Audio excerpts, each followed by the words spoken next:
गण गणपते नमः। मैं अनु बजाज ज्योतिष एडवाइजर आध्यात्मिक इच्छा पूर्ति यात्रा में आप मेरे साथ चल रहे हैं। शिव महापुराण की कथा में 11वां अध्याय सुन रहे हैं। ब्रह्मा जी बोले, हे नारद, अब मैं तुम्हें उन दैत्यों का वृत्तांत सुनाता हूँ जो भागकर पाताल में छिप गए।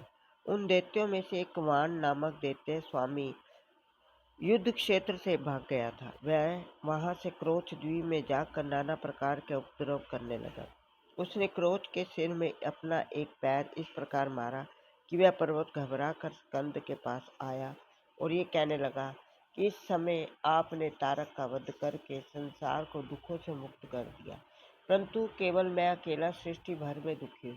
उसने अपना सारा वृत्तांत आदि से अंत तक स्कंद को सुनाते हुए कहा, हे प्रभु, मुझको जिसने दुख दिया उसके साथ 8 कोटि देखते हैं।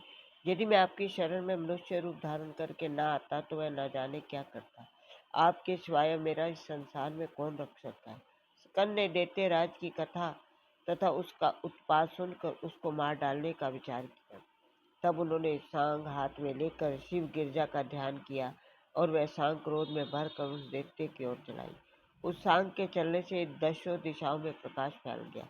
सांग ने क्षण भर में दैत्यों को उनके अधिपति से जलाकर भस्म कर दिया। इस प्रकार उन सब को समाप्त करके वह सांग फिर स्कंद के पास लौट आई। हे नारद, इस प्रकार उन दैत्यों को नष्ट करके स्कंद ने पर्वत से कहा, अब तुम अपने घर लौट जाओ।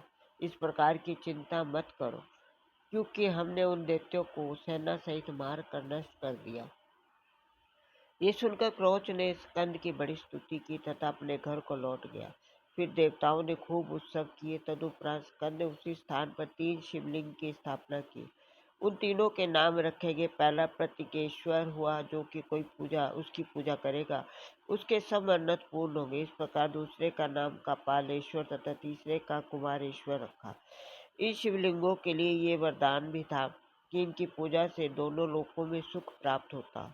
इसके पश्चात उस स्थान के निकट स्कंद ने एक जय स्तंभ स्थापित कर एक शिवलिंग स्तंभेश्वर की स्थापना की, जिसकी पूजा करने से सब कार्य सिद्ध होते हैं। इसके अतिरिक्त देवताओं ने तथा मुनीश्वरों ने एक और शिवलिंग की स्थापना की, जिसका नाम रामेश्वर रखा गया। उसकी पूजा से प्रजा की सब कामनाएं सिद्ध होती हैं। शिव महापुराण की कथा का आगे आनंद लेने के लिए अब मेरा अगला वीडियो देखिए। ओम नमः शिवाय।